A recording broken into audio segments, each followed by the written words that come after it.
Assalamualaikum warahmatullahi wabarakatuh. Selamat pagi semuanya. Mudah-mudahan dalam keadaan sehat walafiat ya. Pada kesempatan kali ini saya akan menjelaskan tentang materi dan pemisahan campuran. Seperti yang kalian baca di SPI, di Sekolah Pintar Indonesia, kalian buka web SPI, lalu kalian bisa download materi dan pemisahan campuran, bisa itu berupa PowerPoint, bisa dibaca. Materi itu apa sih? Materi itu sesuatu yang dipelajari di ilmu kimia. Nah, jadi ilmu kimia itu mempelajari materi dan perubahannya. Materi adalah segala sesuatu yang menempati ruang dan memiliki massa. Semua benda yang kita temui tersusun oleh materi, misal buku, pensil, meja, kursi, pakaian, manusia, dan lain sebagainya. Di situ terdapat zat-zat terkecil yang menyusun materi tersebut. Nah, di situ disebut materi penyusunnya adalah zat. Lalu materi itu pasti memiliki besaran ruang dan besaran massa. Ruang itu menunjukkan besarnya ruang yang ditempati materi, jika besaran massa menunjukkan jumlah materi yang menyusun suatu materi. Massa tergolong sifat ekstrinsik. Ekstrinsik itu sifat materi yang tergantung terhadap jumlah, antara lain ukurannya, bentuknya, panjang, massa, dan temperatur. Ada juga sifat intrinsik, sifat materi yang tidak tergantung pada jumlah, misalnya bau, warna, sifat logam, sifat non-logam, sifat asam, dan sifat basa. Nah, sifat materi itu ada ekstensif, ada intensif. Kalau yang ekstensif bergantung jumlah ukuran materi, kalau intensif tidak bergantung pada jumlah atau ukuran materi. Ada lagi sifat materi dibagi dua, yaitu sifat fisika dan sifat kimia. Kalau sifat fisik itu berhubungan dengan seperti massa jenis, titik didih, titik leleh. Nah, biasanya sifat fisika itu tidak terbentuk zat baru. Kalau sifat kimia itu pasti terbentuk zat baru. Misalnya, sifat mudah terbakar, sifat mudah bereaksi, beracun, mudah berkarat, asam atau basa. Oke, kalian bisa lihat sifat materi apa saja. Nah, perubahan materi itu apa sih? Perubahan materi itu misalnya air berubah menjadi uap bila dididihkan. Nah, perubahan air menjadi uap itu sifatnya apa? Sifatnya yaitu fisika. Kenapa? Karena tidak menghasilkan zat baru. Air yang tadinya cair berubah menjadi air yang gas, tapi bentuknya tetap H2O saja. Tidak berubah menjadi bentuk lain. Itu disebut perubahan fisika. Oke, pertama, contoh, lakukan kegiatan berikut. Ambil sesendok gula pasir. Kalau kalian ambil gula, wujud gula itu apa sih? Bentuknya padat kan? Rasanya gimana? Rasa gula itu manis. Warna gula pasir apa? Warnanya adalah putih. Nah, lalu gula pasir dimasukkan ke gelas yang berisi air, lalu diaduk. Setelah diamati, bagaimana gula pasirnya? Apakah tetap ada atau jadi melarut? Pasti jika jumlahnya sedikit atau tertentu yang masih bisa ditampung oleh pelarut air, maka dia akan melarut.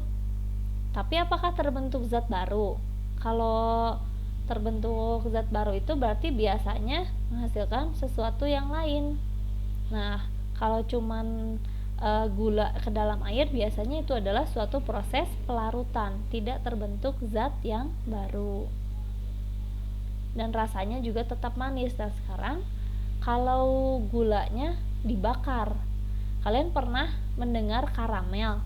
Itu kan karamel itu dari gula ya, gulanya itu dipanaskan sehingga terbentuklah karamel yang berwarna coklat. Jadi kalau gula dipanaskan di dalam wajan misalnya, nah itu bisa seperti contoh pembakaran juga itu sama. Nah, pada pembakaran gula atau karamelisasi juga itu terbentuk zat baru. Kenapa? Karena terbentuknya CO2 ya. Bisa juga terbentuk H2O. Nah, warna yang dari gulanya itu juga jadi arang, jadi hitam, jadi ada karbonnya terpecah dari hidrogen dan oksigennya. Nah, contoh-contoh perubahan fisika. Beras menjadi tepung beras. Kalau beras digiling jadi tepung beras, itu yang terjadi hanya perubahan wujudnya saja, yang dari padatan menjadi lebih halus. Kayu menjadi meja, kayunya dipatahkan, digergaji, di cat, nah itu kan menjadi meja, itu kan tapi tetap kayunya itu tidak berubah menjadi zat yang baru. Lalu kulit binatang diolah menjadi dompet atau tas, itu perubahan fisika, secara fisiknya saja yang berubah. Perubahan fisika karena wujudnya, air menjadi es. Nah, tapi kandungan di dalamnya tetap H2O. Kapur barus tahu kan, kamper menyublim menjadi uap, tadinya padat tiba-tiba hilang. Kalau kalian nyimpan kapur barus di lemari lalu tiba-tiba kok hilang, nah itu berubah menjadi uap ya, bukan ada yang ngambil. Nah, bensin menguap tadinya cair bensinnya, kalau kena udara terbuka berubah menjadi uap. Air menguap kalau dipanaskan dari cair menjadi gas, itu perubahan fisika. Lilin meleleh, lilin yang meleleh itu sebenarnya ada dua jenis reaksi yang terjadi. Yang pertama perubahan fisika. Kenapa? Si lilin yang putihnya itu meleleh, tadinya padat menjadi lelehan. Tapi ada juga nih sebenarnya perubahan kimia, nanti dilanjutkan ya. Nanti di berikutnya ada perubahan kimia. Nah, perubahan fisika karena hal lain, misalnya larutnya gula dalam air, itu perubahan fisika. Airnya air menjadi pelarut dan gulanya menjadi zat terlarut dan menjadi layu, itu perubahan fisika. Pagar rumah dicat juga perubahan fisika. Lampu pijar menyala karena ada listrik, itu perubahan fisika. Bongkahan belerang menjadi serbuk belerang, yang tadinya padatannya bongkahannya besar menjadi serbuk, itu perubahan fisika. Nah, perubahan kimia apa saja? Kayu, kertas, sumbu lilin kalau dibakar itu perubahan kimia. Kenapa? Karena si sumbunya itu nggak bisa balik lagi ke bentuk semula. Kenapa? Karena si sumbu itu kan terbuatnya dari apa? Semacam benang. Nah, benang itu adalah zat organik mengandung karbon. Karbonnya jadi arang. Apakah arangnya bisa balik lagi menjadi seperti zat semula? Kan nggak bisa. Maka itu disebutnya perubahan kimia. Kalau petasan yang meledak juga sama, perubahan kimia. Karena biasanya kalau ledakan itu biasanya ada zat yang bisa meledakannya, maka bereaksi dengan oksigen biasanya. Lalu perubahan kimia karena peragian. Ragi biasa dipakai untuk mengubah singkong menjadi tape, misalnya jadi peyem, tape itu peyem. Kedelai menjadi kecap, tempe atau tahu, itu pakai ragi. Susu menjadi keju, tepung menjadi roti, itu karena peragian. Perubahan kimia karena hal lain, misalnya besi berkarat, kayu melapuk, dan proses fotosintesis. Nah, jadi reaksi kimia itu adalah istilah lain dari perubahan kimia. Di dalam reaksi kimia pasti menghasilkan zat yang baru. Di dalam reaksi kimia pasti ada yang namanya pereaksi. Produk akhirnya adalah hasil reaksi. Misalnya tape atau singkong, tape dari singkong. Tape itu peyem itu produk akhirnya, hasilnya. Kalau singkong dan ragi adalah pereaksinya. Contoh dari reaksi kimia tadi sudah dijelaskan. Nah, jadi ciri-ciri jika terjadi reaksi kimia itu ada 4.